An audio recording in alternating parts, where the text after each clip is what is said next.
قال رسول الله صلى الله عليه وسلم ألا أدلك على أبواب الخير নবীজি বলেন, আমি কি তোমাকে কল্যাণের দরজা সমূহের কথা বলবো না? কল্যাণের অনেকগুলো দরজার মধ্যে অন্যতম দরজা হলো তিনটা। এক নাম্বার আস-সাওমু জুন্নাহ, কল্যাণের এক নাম্বার দরজা হলো রোজা। দুই নাম্বার আস-সাদাকা, দুই নাম্বার দরজা হলো সদকা। তিন নাম্বার সালাতুর রাজুলি মিন জাওফিল লাইল, রাতের বেলা তাহাজ্জুদের নামাজ পড়া। কারো ঘরের মধ্যে যদি অভাব অনটন লাগে, আপনি রোজা রাখেন, সদকা করেন, তাহাজ্জুদ পড়েন, মুষলধারে বৃষ্টির মতো রহমত আল্লাহ নাজিল করবেন। 6 নাম্বার সাহরি খাওয়া। বলেন সবাই সাহরি। কি খাওয়া? এই সাহরুন, এটা সুন্দরভাবে উচ্চারণ হবে। সাহরুন, সিন হা জবর সাহ, র দুই পেশ রুন, সাহরুন। এটা হলো আমরা ওই যেটা খাবো আর কি। হ্যাঁ, আর একটা হলো সিন হাজের সিহ, র দুই পেশ রুন, সিহরুন মানে জাদু। সেহরুন মানে কি? সেহরুন মানে কি? সেহেরি খাওয়ার সময় হয়েছে, জাদু খাওয়ার সময় হয়েছে নাকি? তাহলে জের হইলে জাদু, জবর হইলে পবিত্র খাদ্য। চিন্তা করছেন? সাহরুন, সাহরির সময় যে খাবারটা খাই। যদিও আপনারা যারা সেহরি বলেন দোষ হবে না, কারণ আপনারা তো জানতেন না বিষয়টা। এটাই প্রসিদ্ধ হয়ে গেছে। এটা কি হয়ে গেছে? প্রসিদ্ধ। গুনাহ হবে না, আপনাদের কারো গুনাহ হবে না, যেহেতু এটা প্রসিদ্ধ হয়ে গেছে। কিন্তু মনে এখানে আরবিতে সেহরুন মানে জাদু, আর সাহরুন মানে যেটা আমরা খাই, জেরার জবর। বুখারীর বর্ণনা 1921 নম্বর হাদিস। عن زيد بن ثابت رضي الله تعالى عنه قال تصحبنا مع رسول الله صلى الله عليه وسلم। নবীজির সাহাবী যায়েদ ইবনে সাবিত বলেন, আমরা আল্লাহ রাসূলের সাথে সাহরি খেয়েছি। বুখারীর 1923 নম্বর হাদিসে নবী বলেন, তাসাহহারু ফাইন্না ফিস সাহুরি বারাকাতান, তোমরা সাহরি খাও, সাহরির মধ্যে বরকত আছে। সাহরিতে খেজুর খাবো আমরা। ক্বালা রাসূলুল্লাহ সাল্লাল্লাহু আলাইহি ওয়াসাল্লাম নি'মা সাহুরুল মুমিনি আত-তামরু, নবীজি বলেন মুমিনের কতই না উত্তম খাদ্য হলো সাহরিতে খেজুর খাওয়া। ইলিশ মাছ, গরুর গোশত, মুরগি যাই খান, সাথে খেজুর খাবেন। খেজুর 12 মাস খাবেন। প্রতিদিন সকালে 7টা খেজুর খাওয়ার চেষ্টা করবেন, খালি পেটে। লাম ইয়াদুররুহু সুমুন, 7টা আজওয়া খান ডেইলি। বিষও যদি আপনারে খাওয়ায় দেয়, তো বিষও ক্ষতি করবে না। আবার বিষ খায় না কেউ যদি জোর করে এরকম করে আর কি।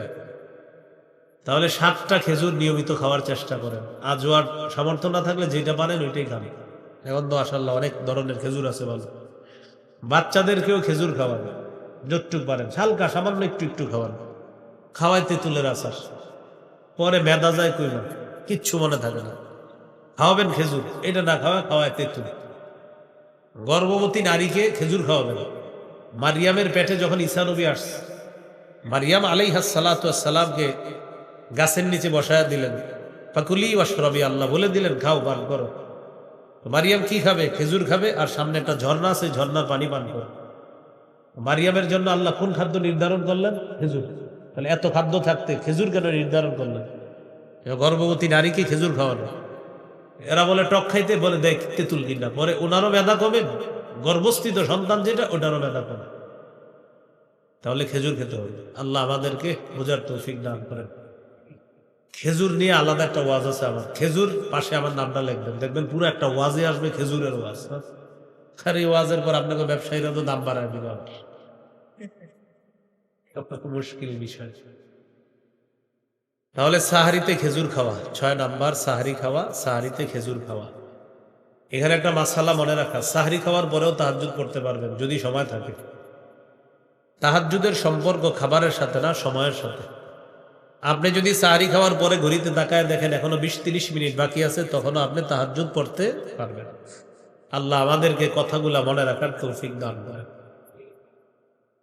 7 নাম্বার রোজা রাখা। সাহারি খাইলেন, এবার রোজা শুরু হয়ে গেল। সহিহ বুখারীর বর্ণনা 1901 নম্বর হাদিস। قال رسول الله صلى الله عليه وسلم من صام رمضان إيمانا واحتسابا غفر له ما تقدم من ذنبه। রাসূলুল্লাহ সাল্লাল্লাহু আলাইহি ওয়াসাল্লাম বলেন, যে ব্যক্তি ঈমানের সাথে সওয়াবের আশায় রমজানে রোজা রাখবে, তার আগের গুনাহ মাফ হবে। প্রিয় ভাইয়েরা, ইচ্ছা করে একটা রোজাও নষ্ট করেন না। তিরমিজির 723 নম্বর হাদিস, নবীজি বলেন একটা রোজা যদি কেউ ইচ্ছাকৃতভাবে নষ্ট করে, সে সারা জীবনও যদি রোজার কাফফারা করে তাও একটা রোজার ঘাটতি পূরণ হবে না।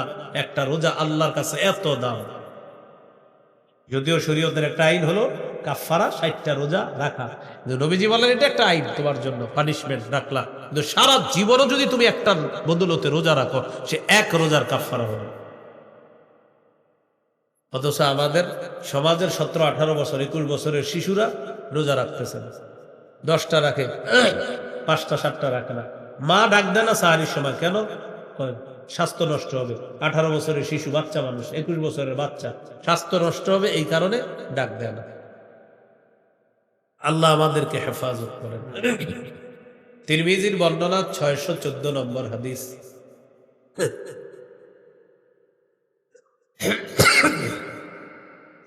قال رسول الله صلى الله عليه وسلم الصوم جنة حسينة। রাসূলুল্লাহ সাল্লাল্লাহু আলাইহি ওয়াসাল্লাম বলেন, রোজা হলো জাহান্নাম থেকে বাঁচার মজবুত একটা ঢাল হলো রোজা। তাহলে 7 নাম্বার রোজা রাখা। 8 নাম্বার দান করা, রমজানে দানের মাত্রা বাড়িয়ে দেওয়া। সহিহ বুখারীর 6 নম্বর হাদিস, কানা রাসূলুল্লাহ সাল্লাল্লাহু আলাইহি ওয়াসাল্লাম আজওয়াদান নাস ওয়া কানা আজওয়াদা মা ইয়াকুনু ফি রমাদান হিনা ইয়ালকাহু জিবরিল। এই পৃথিবীর যত মানুষ আছে, সমস্ত মানুষের মধ্যে আল্লাহর নবী সর্বশ্রেষ্ঠ দানশীল ছিলেন।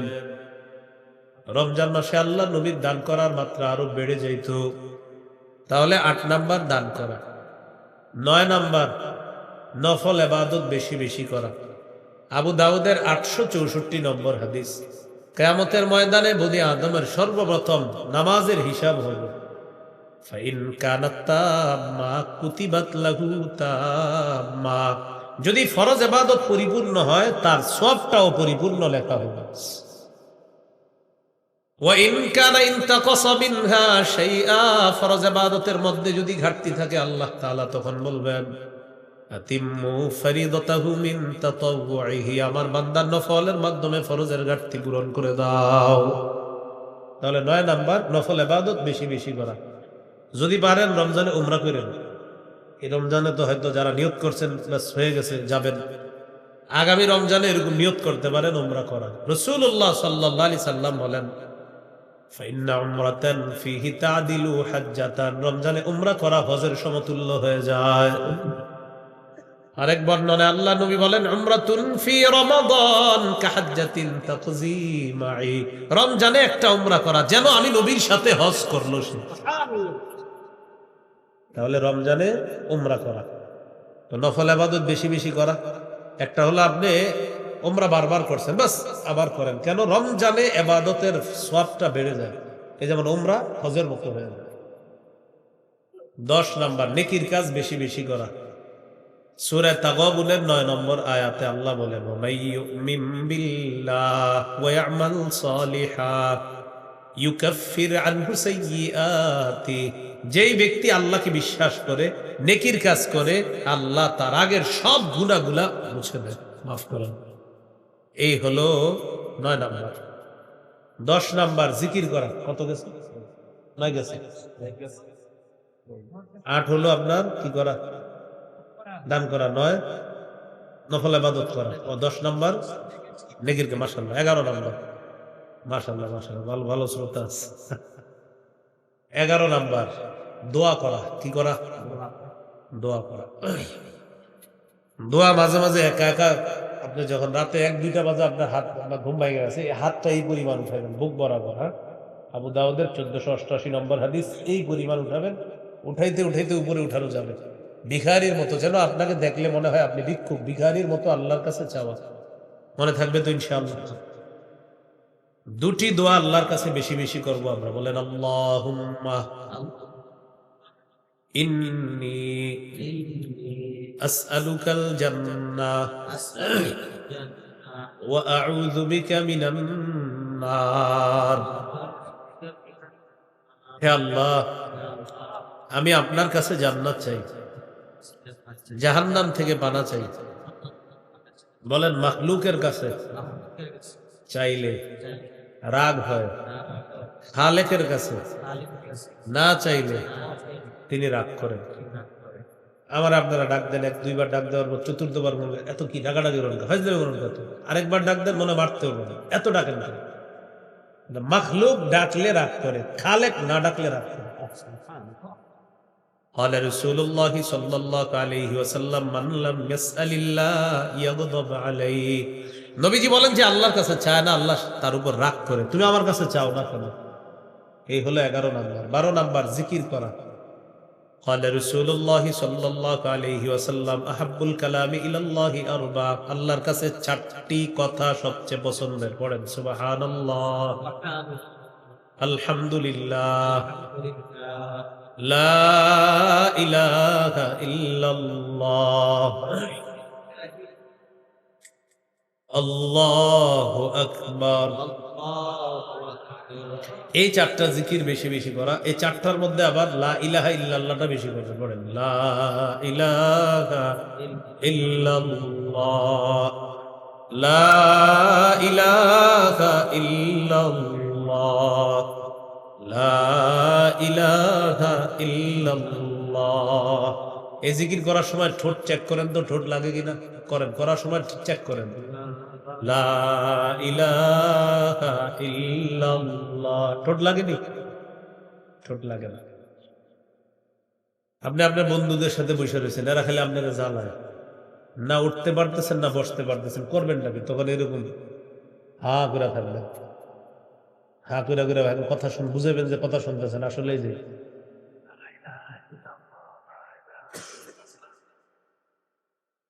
কথা নিচে দিয়ে চুপচাপ।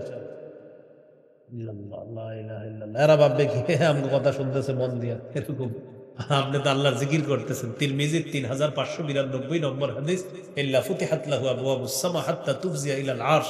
আসমানের সবগুলা দরজা খোলা হয়ে গিয়েছে আপনার লা ইলাহা ইল্লাল্লাহ যেন আল্লাহর আরশ পর্যন্ত পৌঁছে।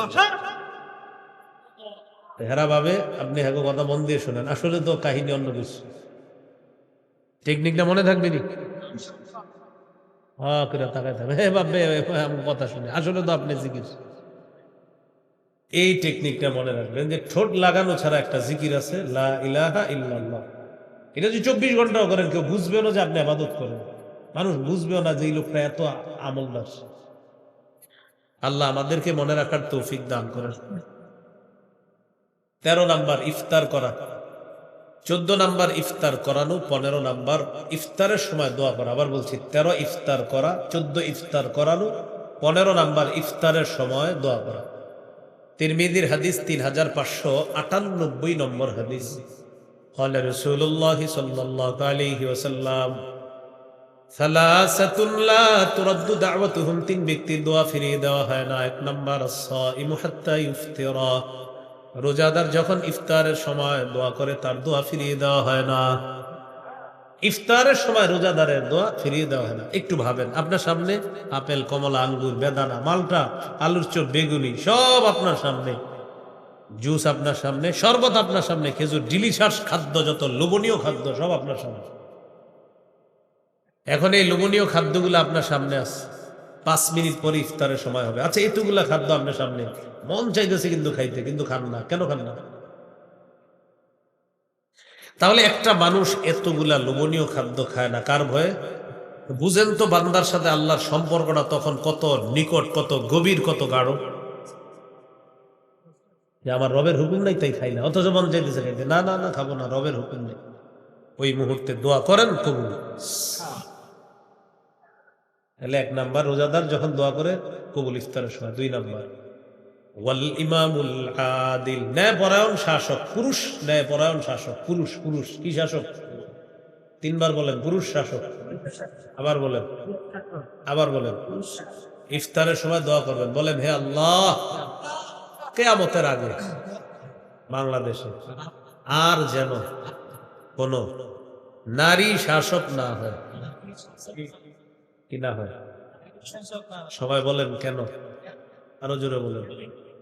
قال رسول الله صلى الله عليه وسلم লাই ইউফলিহা কওমুন ওয়াল্লাউ আমরাহুম ইমরাআতান, নবীজি বলেন ওই জাতি কিছুতেই সফল হবে না যেই জাতি তাদের নেতৃত্বে কোনো নারীকে বসায়া দেয়। এরপরে যদি আপনি চান যে না আগামীতে আবার নারী চাই, লাগবেন এইভাবে আগামীতেও নারী শাসক চাই, কেননা আমি সারা জীবন হতভাগা থাকতে চাই, এরকম লিখে দিলেন।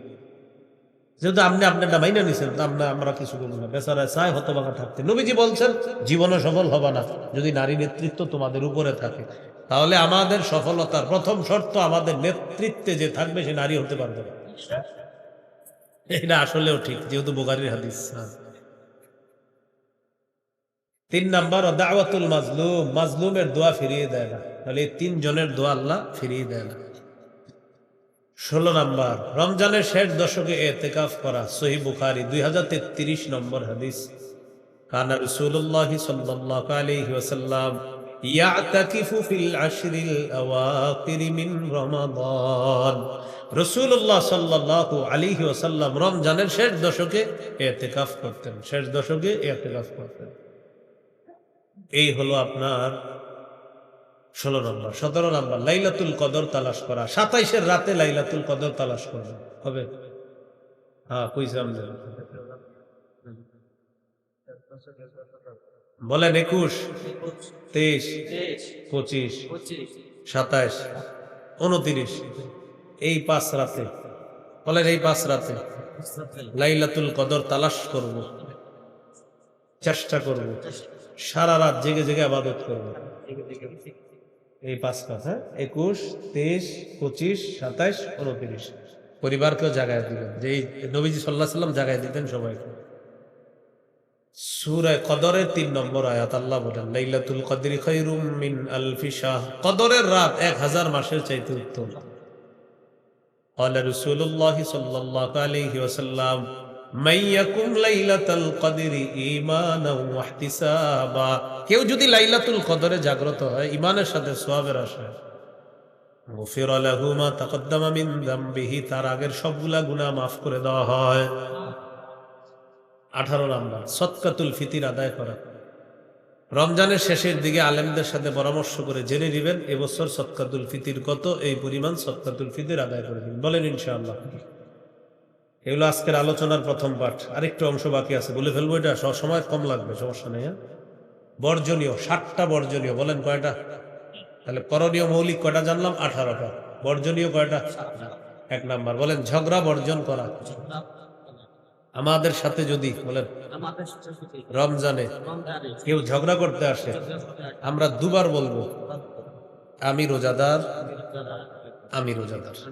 কয়বার বলবেন? বুখারীতে আসছে রাসূল সাল্লাল্লাহু আলাইহি সাল্লাম বলেন তোমাদের সাথে কেউ ঝগড়া করতে আসলে তুমি দুবার বলবা ইন্নী ইমরুউন সাইম মাররাতাইন, তুমি দুবার বলে দিবা আমি রোজাদার, আমি রোজাদার। বুখারীর 1904 নম্বর হাদিসে আছে قال رسول الله صلى الله عليه وسلم إذا كان يوم الصوم أحدكم فلا يرفث ولا يصخب, তোমাদের কেউ যখন রোজা রাখে সে যেন অশ্লীল কথা না বলে, খারাপ কথা না বলে। فإن سابه أحد أو قاتله فليقل إني امرؤ صائم, কেউ যদি তার সাথে ঝগড়া করতে আসে সে যেন বলে আমি রোজাদার। কয়বার বলবে? এই হাদিসে একবার আছে, বুখারীর অন্য হাদিসে আছে 2 বার বলবে আমি রোজাদার, আমি রোজাদার। এ হলো ঝগড়া বর্জন করা। 2 নাম্বার অনর্থক কথা বর্জন করা। বলেন সবাই কি বর্জন করা? অনর্থক কথা কাকে বলে দেখেন আমি বলি। এটা কি টুপি আপনার মাথায়? আসলে টুপি? ভয় পাবেন না, আসলে টুপি। এটা তো টুপি। এই যে আমি আজাইরা কথা বললাম, এটা আজাইরা অনর্থক, এটা তো টুপি। তাহলে প্রথমবার ঠিক ছিল এটা দালি টুপি, কিন্তু এটাও ঠিক ছিল না, এটা তো টুপি। আমি 14 বার জিজ্ঞাসা টুপি টুপি টুপি, এই অনর্থক কথা। কি কথা? এই কোনো দরকার নেই। সহিহ বুখারীর বর্ণনা 2477 নম্বর হাদিস। قال رسول الله صلى الله عليه وسلم إن الله كره لكم ثلاثا, নবীজি বলেন আল্লাহ তোমাদের জন্য 3টি জিনিস অপছন্দ করেছেন। 1 নাম্বার কিলা ওয়া কাল, অনর্থক কথা বলা। 2 নাম্বার ওয়া ইদাআতাল মাল, সম্পদ নষ্ট করা। 3 নাম্বার ওয়া কাসরাতাস সুআল, অহেতুক প্রশ্ন করা, খালি বারবার প্রশ্ন করা। যেমন কিছু মানুষ প্রশ্ন করে, হুজুর সুন্নত না বললে কি কোনো ক্ষতি আছে? আর প্রশ্ন খুঁজে পায় না। অথচ নবীজি বলেছেন কেউ যদি 12 রাকাত সুন্নত পড়ে নিয়মিত, ওয়াজাবাত লাহুল জান্নাত, তার জন্য জান্নাত ওয়াজিব হয়ে যায়। আর 2 নাম্বার অনর্থক কথা বর্জন করা। 3 নাম্বার মিথ্যা বর্জন করা। বলি সবাই বলেন, মিথ্যা কথা সমস্ত পাপের মা। ভাই, সমস্ত পাপের মায়ের নাম কি? বুখারীর বর্ণনা 1903 নম্বর হাদিস। ক্বালা রাসূলুল্লাহ সাল্লাল্লাহু আলাইহি ওয়াসাল্লাম, মান লাম ইয়াদা ক্বাওলা যুরি ওয়াল আমালা বিহি ফালাইসা লিল্লাহি হাজাতুন ফি আইয়াদা তাআমাহু ওয়া শারাবা। কোন ব্যক্তি যদি রোজা রাখা মিথ্যা কথা বলে, তার না খাওয়া আর পানি পান না করার মধ্যে আল্লাহর কাছে কোনো গুরুত্ব নাই, যদি মিথ্যা ছাড়তে না পারে। রোজা রেখে জুতা কিনতে গেছেন, ঈদের সময় তো জুতা কিনে অনেকে, বা যেটাই কিনে, ভাই জুতা কত? 1400। 1200 দিই, আল্লাহর কসম কিনে আছে 1300। যদি আসলে 1300 হয় তাহলে সত্য কথা, কিন্তু আপনি খোঁজ নিয়ে জানলেন এটা কিনছে 500 করে। কত করে? তাহলে কইছে কত? 1300। তাহলে 500 থেকে 1300 হইতে আরো কত লাগে? 800 টাকা মিছা কথা। বুখারীর বর্ণনা আসছে, কিয়ামতের ময়দানে 5 জন দাগী আসামির একজন হবে যে মিথ্যা শপথ করে পণ্য বিক্রি করে। 5 জন দাগী আসামির একজন মিথ্যা শপথ করে। এই যে তরমুজ, রমজানের শেষের দশকে আপনার গরম পড়তে পারে, খুব বেশি গরম, কিছু মানুষ এখন তরমুজ স্টক করে রাখছে, ওরা তরমুজগুলা সাপ্লাই করবে। ঠিক রমজানের 10 দিন বাকি থাকতে দেখবেন হঠাৎ তরমুজে পুরা বাজার ছেয়ে যাবে, এত তরমুজ করতে গেছে। এমন এমন শপথ করবে আপনার সাথে যেটা আপনি জন্মের পরেও শুনেননি। তো এগুলা না করা, মিথ্যা কথা না বলা, এই হলো 3 নাম্বার।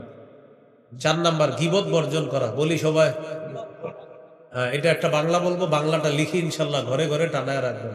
বলেন, আমল ধ্বংসের নীরব ঘাতক গীবত। বলেন বলেন সবাই, আমল ধ্বংসের গীবত। আবার আমল ধ্বংসের নীরব ঘাতক গীবত। আপনি আর আপনার স্ত্রী বসে কথা বলতেছেন, আরেকজনের গীবত করতেছেন, জানেন না দুইজনের আমল গুলা আস্তে সাপ্লাই হয়ে যাচ্ছে আরেকজনের। তাহলে আমল ধ্বংসের নীরব ঘাতক গীবত, এটা সুন্দর করে লেমনিটিং করে ঘরে টানায় রাখবেন, প্রতিদিন দেখবেন আর এইভাবে বের হবেন, মুখটা তালা মারবেন, গীবত করা যাবে।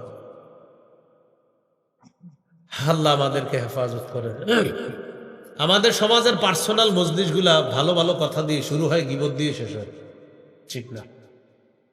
সুন্দর সুন্দর মজলিস গুলা বসছি, মনে করেন কারোর সাথে বসছি, বসার পরে বলবে, ও কে আসছিল গত বছর ওই জায়গায় বক্তা মুখে, আলোচনা করো, মাশাআল্লাহ ভালো, সব ঠিক আছে, আচ্ছা, আর কয়েন না অত, আবার ভালো কয়েন না, শেষের দিকে যা করছে শুরু হয়ে গেছে। প্রথমে কিন্তু 10 মিনিট কইছে ভালো, ভালো ভালো আলোচনাগুলা শুরু হয় গীবতের মাধ্যমে শেষ হয়। সুন্দরভাবে মনে রাখার জন্য মনে রাখতে পারেন, ঘি ভাত দিয়ে শুরু হয়, গীবত দিয়ে শেষ হয়। বুঝলেন নাকি? ঘি ভাত ভালো জিনিস, ঘিও ভালো, ভাতও ভালো। ঘি ভাত দিয়ে শুরু হয়, গীবত দিয়ে শেষ হয়। ঘি ভাত, গীবত। তো ঘি ভাত ঘ আর একটা গ, তো ঘি ভাত গীবত। রমজান মাসে মা বোনরা যারা আছে তাদেরকে একসাথে কম হইতে দিবেন, একসাথে হইলে আপনার একটু ঝামেলা হবে। ওনারা বুঝেও না যে শুরু হয়ে গেছে, এটা আপনার কি দরকার আছে বলা? মানে বলতেছে কোন জায়গায় ঠিক হয়েছে, ভালো জায়গা, তো ওই পশ্চিম পাড়ের ওই মেয়েটার বিয়ে হয়েছে, হ্যাঁ ঠিক হয়েছে, হ্যাঁ কয় না মাশাআল্লাহ মায়ের তো ভালো, পড়াশোনা ভালো, সবকিছু ঠিক আছে, তবে ওই যে চোখের একটু উপরের জায়গাটার কথা জানছিল বরপক্ষ, তো হেরা কি না জানি না নিতেছে। তাহলে ঘি ভাত দিয়ে শুরু হয় আর গীবত দিয়ে শেষ হয়। কথাটা মনে রাখবো, আমল ধ্বংসের নীরব ঘাতক গীবত। এখন গুরুত্বপূর্ণ একটা কথা, ঝগড়া করি কি দিয়ে? অনর্থক কথা বলি, মিথ্যা বলে, গীবত করি, অতএব জিহ্বাটারে আজকে থেকে তালা মারা। তাহলে বলেন, এই রমজানে খাবার থেকে, পানি থেকে জিহ্বাকে দূরে রাখার পাশাপাশি গীবত, মিথ্যা, ঝগড়া, অনর্থক কথা থেকেও দূরে রাখবে। তাহলে এই রমজানে আপনার জিহ্বা কিন্তু টোটাল বন্ধ থাকবে। খাইতেও পারবেন না, বন্ধ। আর হলে অনর্থক কথা বলতে পারবেন না। হুজুর আমার জিব্বা খালি কিলবিল করে কথা বলতে, সুবহানাল্লাহ 100 বার বলেন। তারপরেও আমার মন চাইতেছে আলহামদুলিল্লাহ 100 বার, আরো মন চাইতেছে লা ইলাহা ইল্লাল্লাহ 100 বার করেন, আরো মন চায় আল্লাহু আকবার 100 বার। হুজুর না, কিছু কইতে হইব। ঠিক আছে, কোরআন পড়েন। কোরআন পড়ার পরে বলতেছেন না আমার কথা কইতে হইব। আচ্ছা ঘুমান, কি করেন? এটারে কথা বলতে দিবেন, আল্লাহ জানে কি বলবে। তাহলে রমজান মাসটা আমরা যা কিছু বলবো মুখ দিয়ে ভালো কিছু, অনর্থক কোনো কথাবার্তা বলবো না। বলেন ইনশাআল্লাহ। তিরমিজির 2616 নম্বর হাদিস, রাসূলুল্লাহ সাল্লাল্লাহু আলাইহি সাল্লাম বলেন, হাল ইয়াকুব্বুন নাসা ফিন নারি আলা ওয়ুজুহিহিম আও আলা মানাকিরিহিম ইল্লা হাসাইদু আলসিনাতিহিম। বেশিরভাগ মানুষ জাহান্নামে যাবে, মাথাটা নিচে পা উপরের দিকে থাকবে, মানুষকে জাহান্নামে নিক্ষেপ করা হবে শুধু জিহ্বার অপরাধ। 5 নাম্বার, অশ্লীলতা বর্জন করা। কি বর্জন করা? অশ্লীলতা সবার পকেটে পকেটে থাকে। কি আমি কি বলছি? আপনারাই বলছেন কি এটা আসলে? আচ্ছা, সূরা বনী ইসরাঈলের 31 নম্বর আয়াতে আল্লাহ বলেন, ওয়ালা তাকরাবুজ জিনা, জিনার কাছেও যেও না। সূরা নামের 151 নম্বর আয়াতে আল্লাহ বলেন, ওয়ালা তাকরাবুল ফাওয়াহিশা মা যাহারা মিনহা ওয়া মা বাতান। অশ্লীলতা প্রকাশ্যে হোক গোপনে হোক কাছেও যেও না। অন্য আয়াতে আল্লাহ বলেন, ওয়াদারু যাহিরাল ইসমি ওয়া বাতিনা। প্রকাশ্য পাপ ছেড়ে দাও, গোপন পাপ ছেড়ে দাও। অসংখ্য অগণিত এমন সন্তান পাবেন যে দরজা বন্ধ করে মা বাবা মনে করছে সে অঙ্ক ইংরেজি করছে, কিন্তু মা বাবা জানেও না সে ঘরের ভিতরে চোখের জিনা, হাতের জিনা, কানের জিনা, অন্তরের জিনা, চোখের জিনা, মুখের জিনা, হাতের জিনায় সে লিপ্ত আছে। আসলে ঠিক সহিহ বুখারীর বর্ণনা 6612 নম্বর হাদিস, রাসূলুল্লাহ সাল্লাল্লাহু আলাইহি সাল্লাম বলেন, ফাজিনাল আইদি আন নজরু, চোখের জিনা হলো দেখা, ওয়াজিনাল লিসান আল মানতিক, মুখের জিনা কথা বলা, ওয়ান নাফসু তামান্না তাশতাহি, অন্তরের জিনা কল্পনা করা। আমরা এদিকে হচ্ছে কিনা এটা পরিহার করতে হবে। এই হলো 5 নাম্বার। 6 নাম্বার, লৌকিকতা বর্জন করা। রোজা কার জন্য? ইফতার, সাহরি, বাস লৌকিকতা, লোক দেখানো ইবাদত করা যাবে না। বুলুগুল মারাম 440 নম্বর হাদিস, রাসূলুল্লাহ সাল্লাল্লাহু আলাইহি ওয়াসাল্লাম বলেন, ইন্না আখওয়াফা মা আখাফু আলাইকুম আশ-শিরকুল আসগর আর-রিয়া। তোমাদের ব্যাপারে আমি সবচেয়ে আশঙ্কা করি তোমরা ছোট শিরকে লিপ্ত হবে, এটা হলো রিয়া, লোক দেখানো ইবাদত করা। কত গেল? 6। 7 নাম্বার সর্বশেষ, বলেন অপচয় বর্জন করা। ইফতারি বানায় অনেকগুলা, আমরা যারা রোজা রাখি কি মনে হয় জানেন? এই গরিবুরের যত ইফতার আমি একা খাবো, মানে এটা ইফতারের আগে, পরে সব কিছু আপনার নিয়ে বসে, কমলা আঙ্গুর যা আছে সব, 4 জনে সব কিনা নিয়ে আনছে লাগে। 2 জনে বলে এতগুলা বানাইস না, খাইতে পারবি না। তোরা না পারলে আমি আছি। বানানোর পরে হজরতে যখন বিসমিল্লাহ বইলে শরবতটা খায়, খেজুর খায়, তোরা খা।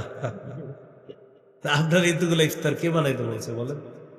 আচ্ছা যাই হোক, যদি বানিয়ে ফেলেনি, ছোট ছোট বাচ্চা টাচ্চারা রাস্তাঘাটে দৌড়াদৌড়ি করে না, ওদেরকে ডাইকা ঠেকে খাওয়া দিয়ে, কিন্তু প্রথম কথা অপচয় করেন না। এরপরেও যদি বেশি ইফতারি বানিয়ে ফেলেন, আশেপাশে অনেক মানুষ থাকে, ডাইকা খাওয়া দেন, বাস অপচয় করেন না, নষ্ট করেন না। তাহলে হলো 7 নাম্বার, অপচয় করা যাবে না।